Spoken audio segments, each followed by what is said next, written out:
Ani yeroon jedhu ani qofaa miti. Gareen qaba, gareen ijaarradheen qaba, garee ijaarama qabna, hoggansa qabna, adda durummaadhaan nama nu hogganu qabna, hoggansa qabna. Hoggansi keenya kun yoo eeyyame malee, yoo ani tamane malee wanni ta'u hin jiru biyya kana keessatti. Abaddan kunoo ijoolleen keenya sikkoo mandoo ijoolleen Arsii guyyaa guyyaadhaan sagantaa qopheeffatu. Feemasii jira sakamtuu Ameerikaa taa'ee jira hogganaa. Feemasii jira sakamtuu Suudii taa'ee Nasriyaan Oliyaa jaja kee arba shira jaja. Feemasii jira sakamtuu biyya fedhe taa'ee jira jaja. Namni jira jaju hin jiru. Akka fedhii jiraatti hawaasa jiraatiin mari'atanii obboleewwan jiraatiin mari'atanii koreedhaan mari'atanii waan namni sun sadaqaa nama sanaaf malu sadaqaa nama sanaaf kennamu qopheessanii waamanii sadaqaa sana kennanii fi gaggeessu jechuudha. Kadhattoonni sadaqaa naam mari'attanu malee ani tamanu malee sumunii cabduu tokko argachuu hin dandeessan. Kisaaraan kisaaraa baadoon baadoo jedhe sheekni roobee. No?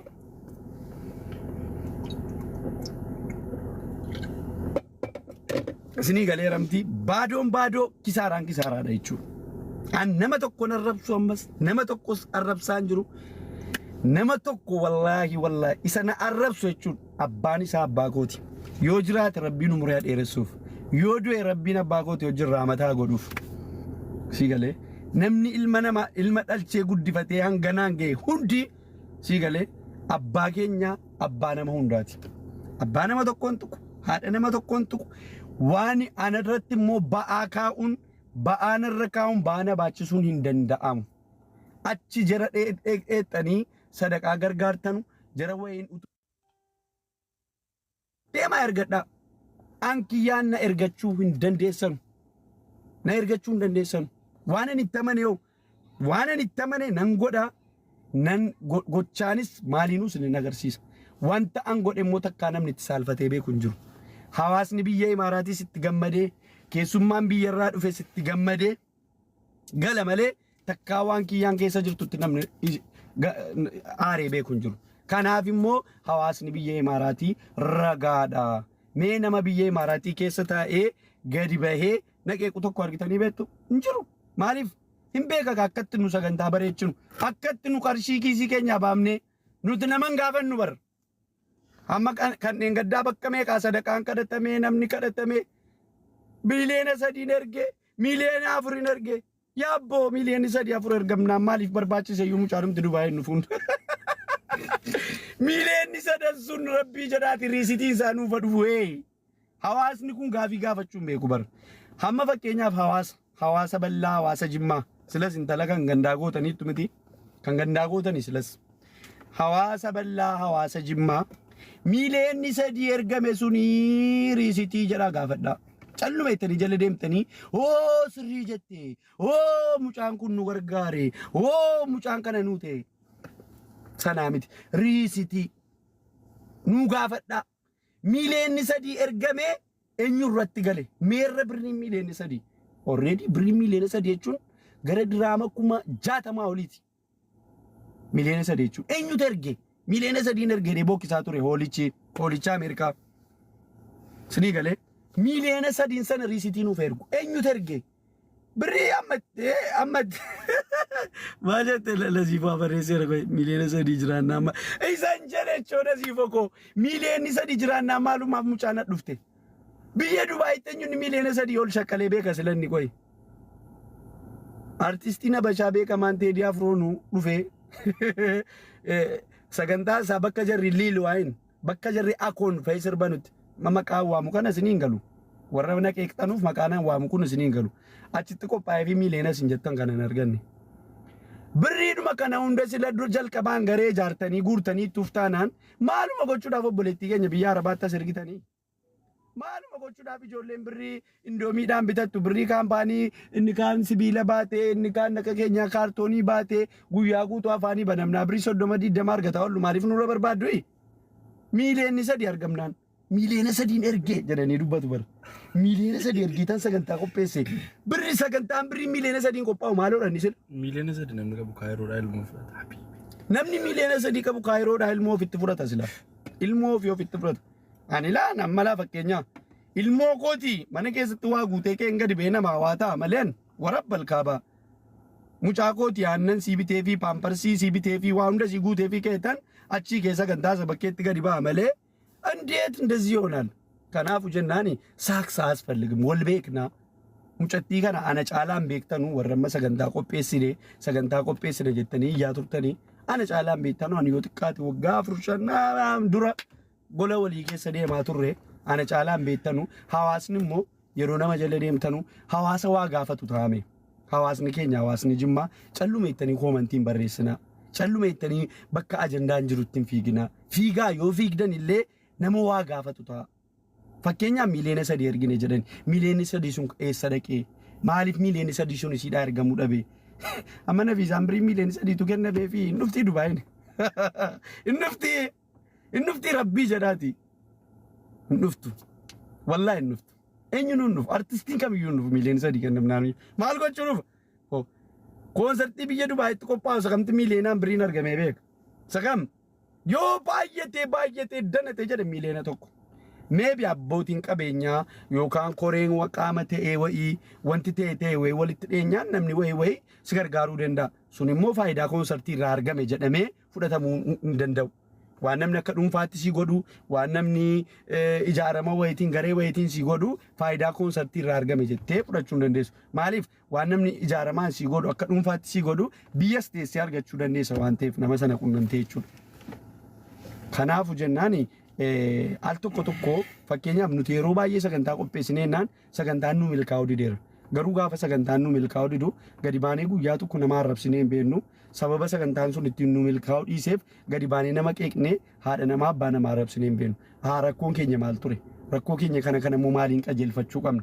Akkam goonee sagantaa gara fuulduraatti dhufutti sagantaa kana immoo akkas goonee akka muudannoon har'a nu mudate kun lammaffaa nu mudanne maal gochuu qabna jenneetti mari'annee Sigale hawaasan qaba ijaaraman qaba lafatti gaafan jedhee isinitti dhaaddadhu koo maaliin beektu ofii kootiifan kana gochuu danda'a miti beektanii obboleeyyan ofii kootiifan kana godhaa miti laa obboleeyyan hawa fakkeenyaaf ani gaafan hiriyaa koo tokko mari'adhu hiriyaan koo tokko narra caalaa yaadata sigale nama 10 gaafa waame mari'adhu namni 10 yaada bifa 10 fuudhee dhufa yaadni bifti 10 kun immoo faayidaa qaba sinigalasa kanaafu jennaani nuti ijaarama qabna nu malee wanni ta'e ta'uu hin danda'u gaafa jennu akkas biyya immoo yaajama ijoollee jimmaatiin haaraan ba'amu mee ijoolleen sikkoo mandaas jala jirtanu rabbii rasuuleedhaati feemasiin keessan biyya biraa jiru asitti sagantaa qopheessee beeka sagantaa hoggane ijoollee wallaggaa as jala jirtanu wallaggi feemasii wallaggaa bakka biraa dhufe bakka biyya biraa taa'ee asitti sagantaa qopheessee beeka isinii Biasa fashion yesa du feda kun. Eko takawan temben dam. Akar si terginem ben, akabale terginem ben, akawalaga terginem ben, akashawa terginem ben.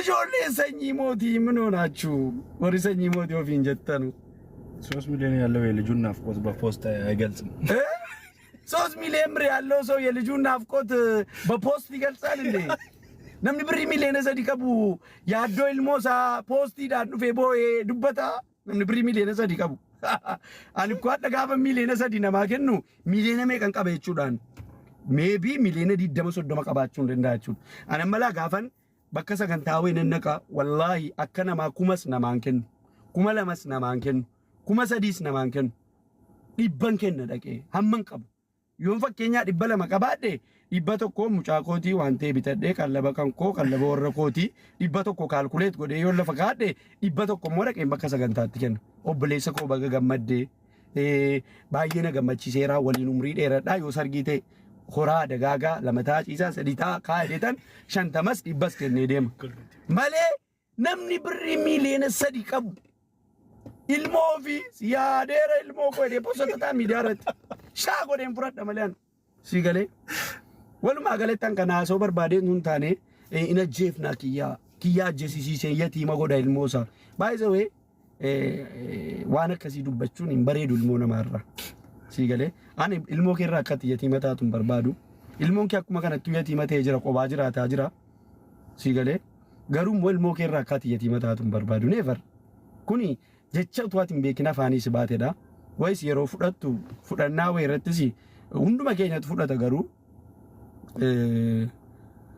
sigalee hunduma keenyatu fudhata garuu yeroo wayi fudhattu akkasii mataarra simbaanetti akkasiin jechan taane afaanii simbaafnetti fudhadhu hunduma keenyatu fudhata rakkoon qabunni waa yeroo fudhatamu akkasiin jechan taane afaanii nama baaftu fakkeenyaaf namni akkam na jibbu gaafaati an kiyyaa ajjeesisiisen ilmoo saayatii ma godheettu hin fudhatu yaada kana warabbal kaabaa thank you habibi gaafaati akkas jettu eenyuun surraan fudhatu namni diina koo ta'e kamiyyuu maaliif namni kamiyyuu ilmoo qaba abbaa qaba haadha qaba madaa isaa hin beekasii galee gaafaati fakkeenya abbaa koo qabriitti arrabsitu namni abbaan isaa jalaa du'e madaa qaba hin dhukkubaaniin.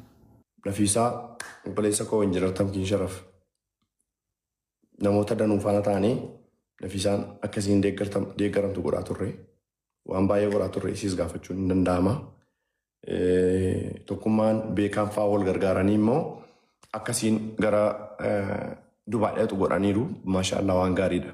Garuu silaa Nafiisaa qobaatti mana keessatti haguuguurra dhoksuurra gadi baasanii uummatatti ijoollee achi jiran faana waliin haasa'anii sagantaa bareedaa gochuutu danda'amu bukkeetti nama baasuunis dogoggora guddaadha.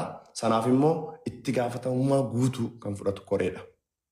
Isan koree faana haasa'uu barbaada ammaan. Koreen tokko Maahirii, lammaffaan Biig Boosii, sadaffaan Toofiq Dedoo keessan jiru jedhee koreen abbummaadhaan kan waan kana qabatee dursaa ture immoo abbaa giddiiti.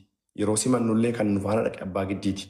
Kanaafuu abbaa giddii faana waa haasa'uu barbaada. Innis maanni abbaa giddii miidhuuf abbaa giddiitti duula kaasuuf osoo hin taane abbaa giddii faana waan xiqqoo karaa nu jalaa maqe sana sirreeffachuuf nu fayyada.